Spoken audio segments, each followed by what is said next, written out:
Howdy again everyone, and today I'm going to be telling you all a little bit about this beautiful Sony MZ-RH1 Minidisc recorder, possibly the best one they ever made.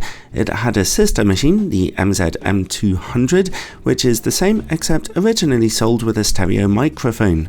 The MZ-RH1 comes in a slightly unattractive silver or this more handsome black colour. I bought this incredible machine last year, basically just so I could present it as part of my recent video all about the history of the Minidisc system. I quickly fell in love with it, so when the time came to sell it on again, I was actually a little heartbroken because it really is something quite special indeed, even if it also has a couple of flaws to be aware of. You'll have to pay a fortune for one of these machines in good condition, at least £500 or $500 US, but I would say that some of its features, not to mention its exceptional sound quality, might just about make it worth it for you. It was 40,000 yen when it first came out, about £250 in today's money, so I absolutely wish I had a time machine right now. It's the ultimate mini-disc recorder. Literally, it's the last portable one Sony ever made from 2006 to 2011, when the format was finally killed off, basically by the rise of the iPod. Here's the MZ-RH1 next to the first mini-disc recorder ever made, which is a nice little visual illustration of how far the technology came over the course of 14 years. The Sony MZ-RH1 is very slim, beautifully designed, with a cool OLED display which looks fantastic and can display different playback graphics, although bafflingly it doesn't show track titles, only group and track numbers. Most of the playback options and title information is accessed through the machine's backlit remote control.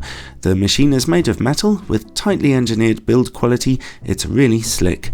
Crucially, the MZ-RH1 offers two powerful features which had hit the mini-disc format at this time: HiMD and NetMD functionality.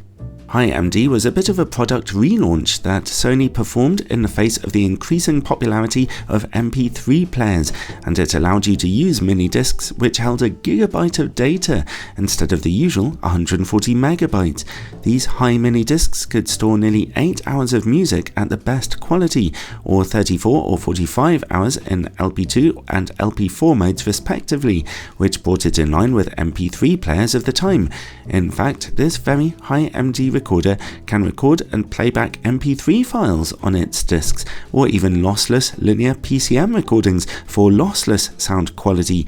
You can see here a very useful chart from Minidisc Wiki of all the different recording quality options and the playback time each one can offer with different discs on this machine. My personal favourite is A-Track 3 Plus at 192 kilobits a second, which to me is the perfect balance between excellent sound quality and long playback time. To my ears, it certainly sounds far better than 192 kilobit per second MP3s, and not far at all from CD quality. Well, indistinguishable, I think. You could still play your old mini-disc collection on HiMD machines too. It was all backwards compatible. In fact, high mini-disc recorders like this can take regular mini-discs and reformat them to have over double their original space for music too. Another excellent and economical feature. So even now, and even considering the HiMD discs are only a gigabyte in size, it's still kind of an attractive proposition. And of course, this is a NetMD recorder, which can plug into your computer, which comes very handy if you're recording HiMD discs that are 11 hours or even longer. I was able to get this mini disc recorder plugged into my Windows 10 PC and working no problem. It worked fine with NetMD Wizard, Platinum MD, and Web Minidisc Pro. Don't forget to run a piece of software called Zadig first though, to get the right drivers. However, if you want all the best recording options for making a HiMD disc, then I found the only way really was to get Sonic Stage 4.3 working with it, which is an adventure and a half on a Windows 10 computer. Oh, and with this machine, you can transfer mini disc recordings back onto your computer, which is a further nice little bonus. Sonic Stage is pretty old and a little clunky to use, but it actually does a perfectly fine job, if you can get it to work on your computer in the first place, that is. A huge advantage of this player is its absolutely astonishing sound quality, and that is something I noticed the moment I plugged it into my sound system, despite me not really being that much of a precise audiophile. The machine features Sony's absolute best at the time digital to analog converter called their HD digital amp, and this gives the music being played back amazing dynamism, precision and range. The high register sounds really are so crisp to hear, and vocals sound absolutely perfect, and there's no real discernible background hiss to speak of at all.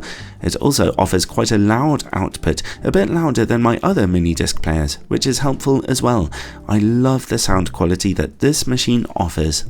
I should also mention that its disc motors are surprisingly quiet.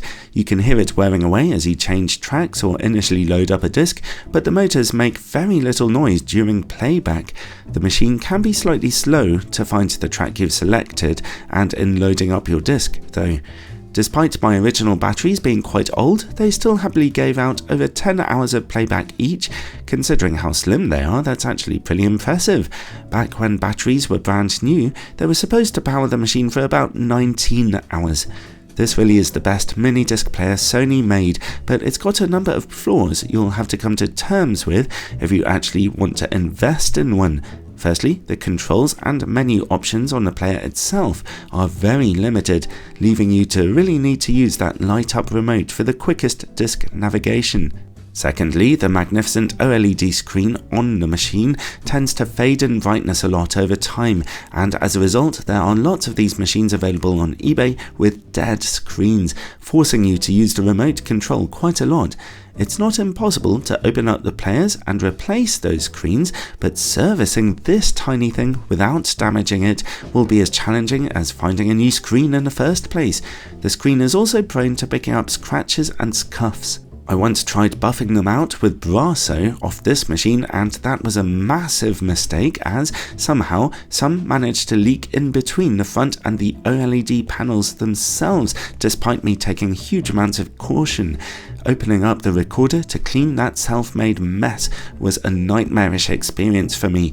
Thank goodness I took a GCSE in electronics. This is probably the first time I've ever really relied on that for anything.